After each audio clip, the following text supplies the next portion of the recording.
Welcome to the Christmas break edition of Vikings Update as we recap the last 2 weeks on the basketball court. A big win December 10th for the Viking women who won on the road at NCAA Division III Concordia Moorhead by a score of 66-59. Vikings took the lead midway through the second half after trailing most of the game. Georgia Williams and Lexi Lennon combined for 32 points to lead the offense. Following the win over Concordia, Williams was named the NSAA Player of the Week after averaging 18 points per game and leading the Vikings to a 2-0 record that week. The women kept their recent roll going Friday night at home, knocking off another Division III opponent in Minnesota Morris. Big first half for Sierra Even, who had 10 points and 7 boards in the first 20 minutes. She helped the Vikings to a 34-29 lead at the break. Vikings extended the lead in the second half behind a team effort as they went on to win 66-52. 7 different Vikings scored at least 8 points in the victory. Even finished with a double-double, and Megan Troutman had 11 points off the bench. It was the 5th straight win for the Vikings, who are now 8-4 overall. After her effort Friday, Even was named the NSAA Player of the Week on Monday. The second straight week a Viking has won the award. The team is off for Christmas, but returns to action December 29th through the 31st when they play 3 games in Florida. Some very strong competition on the schedule, including the number 12 and number 7 ranked teams in NAI Division II. Links to watch live video and follow live stats from those games can be found at vcsuvikings.com. Viking women are back home again January 6th for a game against Bemidji State University. The Viking men are also playing well lately as they've won 4 of their last 5 games. The only loss in that stretch came December 13th in an 80-70 loss to University of Winnipeg, but the Vikings bounced back with a strong win Friday night over the University of Minnesota Morris. Trailed by as many as 9 points in the second half at 54-45, but the Vikings rallied back to tie it at 64 and then used an 8-0 run to take the lead for good. Riley West led the way with 20 points on 7 for 10 shooting, and Jaden Ferguson poured in 16 points. West scored the last 6 points for the Vikings, including a driving layup with about a minute remaining that all but sealed the victory. The win completes a 4-1 homestand for the Viking men and brings their record back to 500 at 7-7 overall. For his big game, West was named the NSAA Player of the Week on Monday. He is the second Viking to win the men's award this year, joining Jaden Ferguson.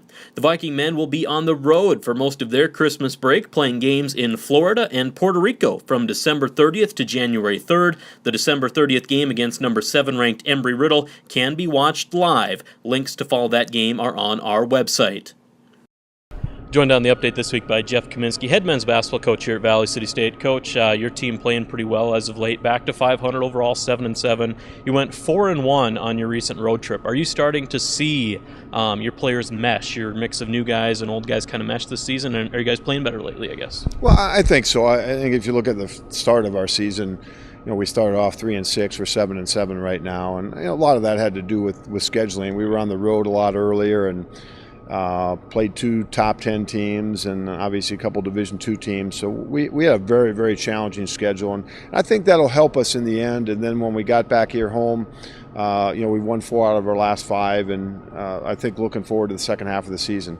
You guys are off for Christmas break, obviously, but coming back, you head to Florida and Puerto Rico for a really nice road trip. You start off December 30th at Embry-Riddle. I believe they're a top 10 team right now in NAI Division II, undefeated. What kind of challenges do they pose? Well, yeah, it is another top 10 team we play, and if there was another poll-out, they'd probably be in the top 3 or 4. Okay. But they're 10-0, and it'll be a great challenge for us. They're a team that legitimately can contend for a national championship, and we obviously like to play good competition unless I'm just a really bad scheduler. So that'll be a good test for us. And I think especially coming off a stretch here where we're starting to play better. And a large part of that just is the inexperience of our team. I think we're becoming more experienced. We're playing a lot of freshmen and sophomore. If you look at our recent game there, I think 9 out of our top 10 guys are freshmen or sophomores. That played most of our minutes. So that's part of growing together. And I think this trip will really help us with that, not only to get to play really good competition, but to be on the road together for 8 days as a team. It gives you an opportunity to grow in a lot of ways that ultimately I think will help develop trust in our guys and help show up on the court later in the season. After that game at Embry-Riddle in Florida, you mentioned their trip continues. They head to Puerto Rico for games January 2nd and 3rd. First time you've been over to Puerto Rico with Valley City State. I assume one of the games an exhibition, the other one isn't. Is this a fun trip for your team? How do you look at that? Yeah, well, first time I've been to Puerto Rico at all, but I really like to travel with our guys. I think it's one, you can play some really good competition that you normally wouldn't get an opportunity. So it's a good basketball trip. But I also think a good life experience and learning experience. None of our guys have been to Puerto Rico before, and it is an interesting trip to take because I would like to take an international trip with our team sometime, and Puerto Rico sort of gets a little bit of a flavor of that without actually having to leave U.S. soil, because we do it is part of the United States, so we don't need passports, and that'll make the traveling a little bit more simplistic. So originally we were going to go to Puerto Rico and play 2 games there, and the Florida was sort of an add-on. Yeah.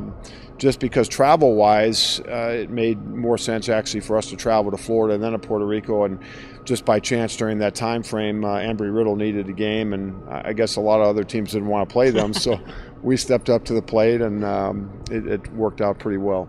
Yeah, well, we appreciate the time, Coach. Enjoy your trip, and we're looking forward to seeing what you can do second half of the season. Thank you.